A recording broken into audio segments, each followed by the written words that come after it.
حضرت مالک بن دینار فرماتے मैंने 60 हज किए। एक हज के मौके पर मैंने बड़ा रश देखा, लाखों का इज्तिमा हुआ। मेरी बातों की समझ तो आ रही है ना आप दोस्तों? जो नहीं बोल रहे उन्हें भी आ रही है ना? अल्लाह जज़ा दे। कहते लाखों का मजमा था तो मेरे दिल में ख्याल आया, मैंने कहा अल्लाह, इतने लोग आए हैं, इनका हज कबूल भी हुआ है कि नहीं? फरमाते मैं सोच रहा था तो रात को ना ख्वाब में मैंने किसी कहने वाले को कहते हुए सुना कि सबका कबूल हो गया। बल्ख का रहने वाला मोहम्मद बिन हारून बल्खी है, उसका हज कबूल नहीं। फरमाते शहरों के अलग-अलग खैमे लगते थे। अब भी आप हज करने जाएं तो पाकिस्तानियों की रिहाइशें अलग होती हैं, इंडियन की अलग, बांग्लादेश के अलग, मिस्री, यमनी, सब लोग अलग-अलग रिहाइशें होती हैं, झंडे लगे होते हैं मुल्कों के। कहते मैंने सवेरे उठ के ढूंढना शुरू कर दिया, ढूंढता हूँ वो बंदा मिले। कहते जहाँ बल्ख शहर के लोग रहते थे वहां चला गया तो मैंने लोगों से पूछा तुम में मोहम्मद बिन हारून बल्खी कौन है? लोग कहने लगे वो तो बड़ा नेक आदमी है, परहेजगार है, बड़े भोले भाले, बड़े अल्लाह वाले, रियाज आपको बस हम ही जानते, वो तो बड़ा नेक है, परहेजगार आदमी। तो मैंने कहा अच्छा कहाँ है? उन्होंने कहा पहाड़ के पीछे उसने खैमा लगाया हुआ है, सारी रात इबादत करता है, सारा दिन रोजा रखता है, कायमुल लैल है, साइमुद दहर है। क्या बात? फरमाते मैं उन लोगों की बात सुन के हैरान हो गया कि मुझे क्या बताया गया, ये क्या कह रहे हैं? फरमाते मैं पहाड़ के पीछे गया। हज़रत मालिक बिन दीनार अलैहि रहमा फरमाते हैं जब मैं वहां पहुंचा तो मैंने उस शख्स को मुसल्ले पे बैठे देखा। कसरत इबादत के आसार उसके वजूद पर नजर आ रहे थे, सीधा बाजू उसका कटा हुआ था। फरमाते 2 रकते मुकम्मल करके ना मैंने उससे अस्सलाम वालेकुम कहा तो मुझे कहने लगा वालेकुम सलाम, आप मालिक बिन दीनार हैं? मैंने कहा बड़ी इसकी फिरासत है। फरमाते फिर उसने ठंडी सांस ली, कहने लगा आपको ख्वाब आई होगी कि मेरा हज कबूल नहीं हुआ। फरमाते मुझ पर और बिजली गिरी कि क्या कह रहा? मैंने कहा यार लोग भी तेरी तारीफ कर रहे हैं और तेरी बसीरत भी बड़ी है, तो ये माजरा क्या है? कहने लगा आप ना पूछे। ये कह के उसने रोना शुरू किया, देर तक रोता रहा। मैंने कहा नहीं यार तू बता। कहने लगा नहीं आप ना पूछे, आप नाराज हो गए। मैंने कहा मैं नहीं होता, तू बोलना। कहने लगा हुजूर 24 साल हो गए मुझे हज करते हुए, 24 साल, 24वां हज है मेरा, और हर साल कोई अल्लाह का वली आके बताता है कि जा चला जा, तेरा कोई नहीं कबूल हुआ। बेपरवाही वेख सज्जन दी, जिथे किसे दी पेश न जावे, उन्हें ताजा वाले दर दर रोले ते मंगते तख्त बिठावे। आजम किसे नू कारा मिलदा ही कोई काबे खाली आवे। कहते हैं उसने मुझे कहा हुजूर 24वां हज है, हर साल कोई बताता है। मैंने कहा तेरी गलती। कहने लगा मैं अपनी माँ का नाफरमान।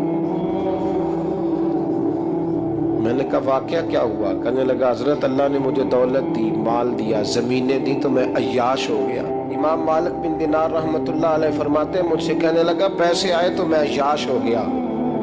रमजान का महीना था, असर के बाद मेरी अम्मा इफ्तारी की तैयारी कर रही थी, मैं गया, मैंने कहा शराब पी हुई, अम्मा रोटी दे, तो अम्मा कहने लगी शर्म कर, शर्म कर, रोजा रखा नहीं तो जिन्होंने रखा है उनका तो ख्याल कर। कहते अम्मा की बात का मुझे गुस्सा लगा। मैं कहा करता हूं बदनसीब है वो बेटा जिसका बाप उससे बात करते हुए डरता है कि पता नहीं कहां से बोलेगा।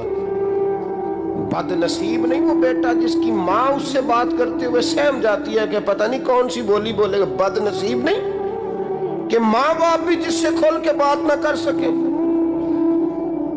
हजरत मालिक बिन दीनार से कहने लगा अम्मा ने जब कहा ना शर्म कर तो मुझे गुस्सा आया, मैंने माँ को थप्पड़ मारा और मेरी माँ जलते हुए तंदूर में गिरी। लोगों ने मुझे पकड़ के अंदर बंद कर दिया कमरे में। सारी रात में शोर सुनता रहा पर नशे में धोत रहा। सवेरे आंख खुली तो मेरी बीवी बैग बांध रही थी। मैंने कहा कहाँ जा रही हो? कहने लगी जो माँ का नहीं बना मेरा कैसे बनेगा। मैंने कहा मेरी अम्मा का वो तो लोगों ने रात को ही दफन कर दी जनाजा पढ़ के। तड़प के कहने लगा मुझे क्यों नहीं बताया? तो कहते हैं लोग कहने लगे तेरी मरती हुई माँ कह गई थी इसे मेरा मुंह ना देखने देना। मेरे जनाजे के करीब ना आए। हजरत मालिक बिन दिनार फरमाते हैं जब उसने ये बात सुनाई तो मैंने भी उसके मुंह पे थप्पड़ मारा। मैंने कहा तू इसी काबिल है। कहते हैं वो रोने लगा, हुजूर दुआ करे अल्लाह मुझसे राजी हो जाए। कहने लगा जब माँ की इंतकाल की खबर मिली तो मैंने कुल्हाड़ी लेके वो हाथ काट दिया जिससे माँ को मारा था। मैंने सारी जायदादें खिरात कर दी। 24 साल हो गए, 24 साल। सारी रात नमाज पढ़ता हूँ, रोजा रखता हूँ, हज करता हूँ, पर हर साल कोई आके कहता जा दौड़ जा तेरा कोई नहीं कबूल हुआ। हुजूर दुआ करे मालिक राजी हो जाए। फरमाते मैं थप्पड़ मार के आ गया। मैंने कहा तुझसे राजी हो जाए इतने जालिम से? इमाम मालिक फरमाते रात को आके सोया तो मुझे ख्वाब में रसूल पाक का दीदार हुआ। तो नबी पाक अलैहिस्सलाम ने फरमाया मालिक तू उसे मायूस क्यों कर आया है? अल्लाह तो बड़ा मेहरबान है। का हुजूर माँ के नाफरमान को माफी कैसे मिलेगी? तो इमाम मालिक फरमाने लगे नबी करीम ने फरमाया जा उसे जाके बता दे तुझे कयामत में तेरी माँ की वजह से बख्श दिया जाएगा। का हुजूर अम्मा की वजह से किस तरह?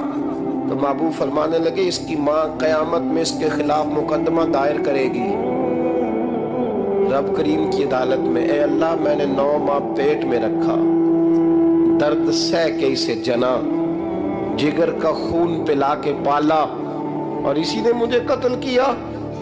रब करीम इसकी माँ का मुकदमा सुन के कहेगा उठाओ इसको दोज़ख में फेंको, इसने माँ जलाई थी इसे भी जलाओ।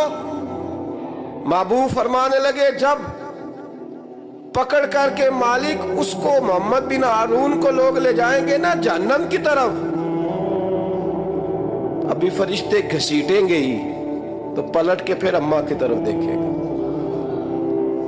और दूसरी दफा फिर घसीटेंगे तो पलट के देखेगा और तीसरी दफा फिर पलट के कहेगा अम्मा ये मुझे जलाने लगे, अम्मा ये जहन्नम में फेंकने लगे। मेरे हबीब फरमाने लगे वो जल के मरने वाली माँ वहां भी बोल पड़ेगी, कहेगी या अल्लाह चल मैंने माफ किया तू भी माफ कर दे। ऐ अल्लाह मैंने माफ किया तू भी माफ कर दे, अल्लाह तू माफ कर दे इसे।